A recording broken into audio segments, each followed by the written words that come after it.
Kia ora koutou. I'm Sally Casswell. I'm speaking today as Chair of the Global Alcohol Policy Alliance. In this presentation, I want to talk about the WHO Draft Alcohol Action Plan and the GAPA response to the first draft and to the new version, number 2, which was released last week. The next stage of the process will be largely over to member states of WHO. And if it is possible to influence them to support the key issues we've highlighted, now is the time to do so. And then I'll finish with a few words on GAPA and the aspirations we have for our future collaborations as we work towards our collective goal of reducing alcohol harm worldwide.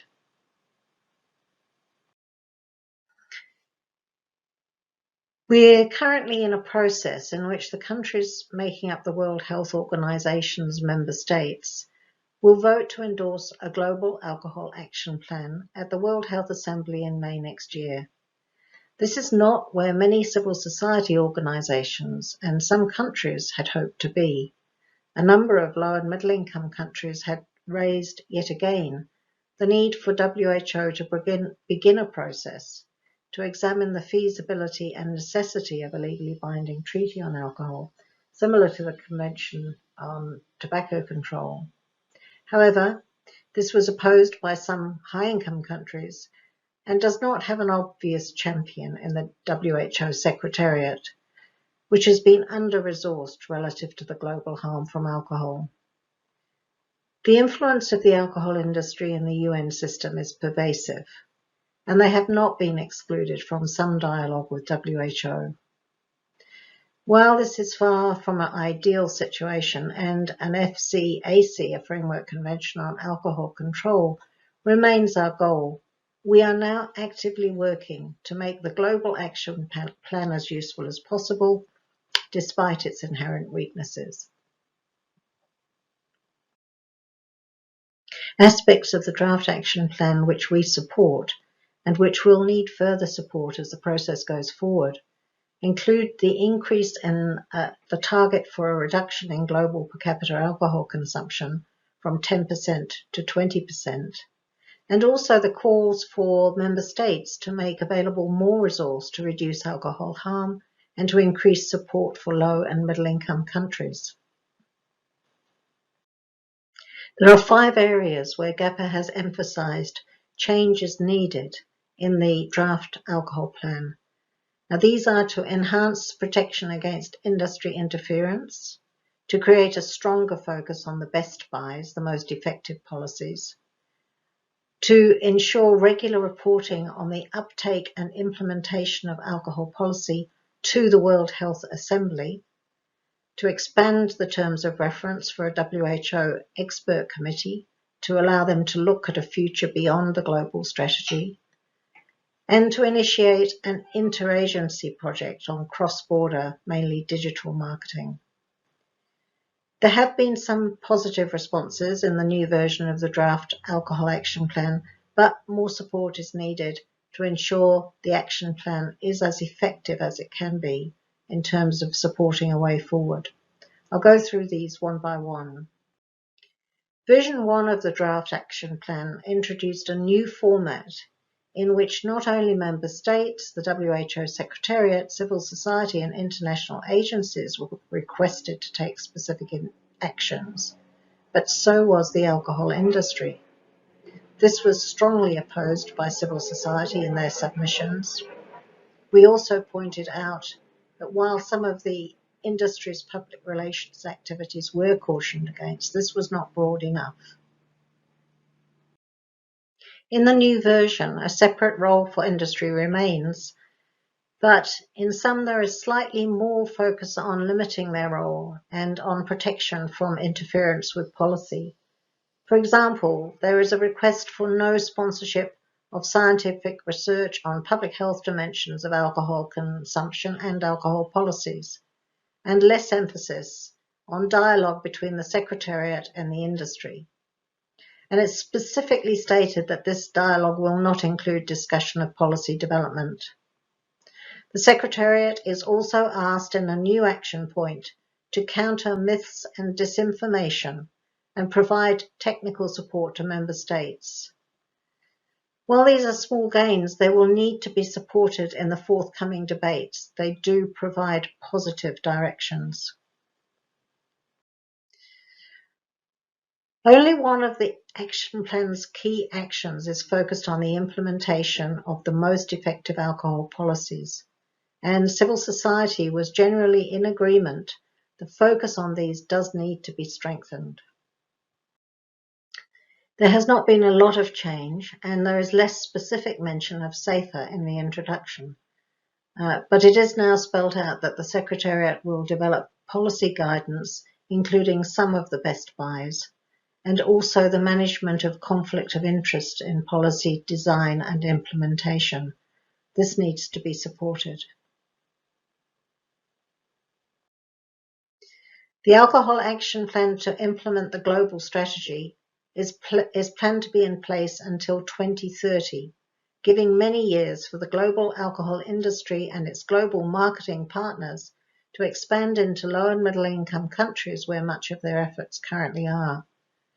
Without some defined process of reporting from member states supplemented by civil society, the ongoing failure to implement effective policy and curtail interference from the industry will continue unchecked. Reporting and milestones are set in the action plan for every 2 to 3 years, but it's not clear how this will be reported. We'll hear a presentation in this session about how important regular reporting to the World Health Assembly has been to the baby milk advocacy effort, and we believe we need to keep pushing for this to happen in relation to alcohol. The decision of the World Health Assembly calling for a renewed focus on alcohol asked for investigation of the way forward, leaving open discussion of a stronger approach. However, subsequently, the focus became on the way forward to implement the global strategy, and this was reflected in the wording of the terms of reference of an expert committee report proposed in the draft Alcohol Action Plan. In version 2, the wording of the expert committee's terms of reference have been broadened, but the certainty of it being reconvened seems to be less. In response to high levels of concern over cross-border marketing of alcohol, particularly in the digital environment, a technical report was requested, which is not yet available. The first version of the draft action plan called for networks of national technical counterparts to respond to this difficult issue, among others. The new version of the action plan now includes the need for increased capacity in the Secretariat to provide support in this area. But GAPA would also like to see an interagency collaboration built, as there are a number of international agencies with a mandate to deal with harm in the digital environment, and a global response is needed. Moving now to GAPA's aspirations for the future, we believe the current settings in global governance are a result of a failure to recognize the harmful impacts of the large-scale commercialization of the production and marketing of alcohol products. An important priority for civil society is to continue to denormalize the industry practices, not just the alcohol producers, but the marketers, including the digital platforms. GAPA, in collaboration with its allies, would like to support those member states, including low and middle income countries, who are most concerned to see change. We see a priority to act as a critical friend to WHO, both supporting but also critiquing where appropriate. In particular, we will continue to advocate for reduced influence of the alcohol industry in WHO and in the WHO Foundation, which currently does not exclude funding from the alcohol industry. WHO is the policyholder for alcohol, the organization with the most responsibility. However, the opportunity for a response to alcohol harm goes well beyond the area of WHO's major focus and provides the opportunity for broader alignments, as some in civil society have recognized and attempted to develop. GAPA is funded by a Norwegian development agency, FORUT, but few, if any, other development agencies have recognized the need to address the impact of alcohol harm, including the transfer of profits from the community in low and middle income countries to the owners and staff of the transnational corporations. Along similar lines, there are many active sectors in civil society where alcohol harm plays a role, and hopefully the advice we receive in today's session will support our efforts in this direction. Finally, there are some positive signs to cheer us as we continue our work together. An important and long overdue move is more resource and focus at the World Health Organization. There is a new team in health promotion called Less Alcohol, and there is a division of the social determinants of health, which is focused now on economic and commercial determinants. SAFE is important because it's a focus on best buys and includes cooperation with UN agencies and civil society, and a new appointment has just been made in this area.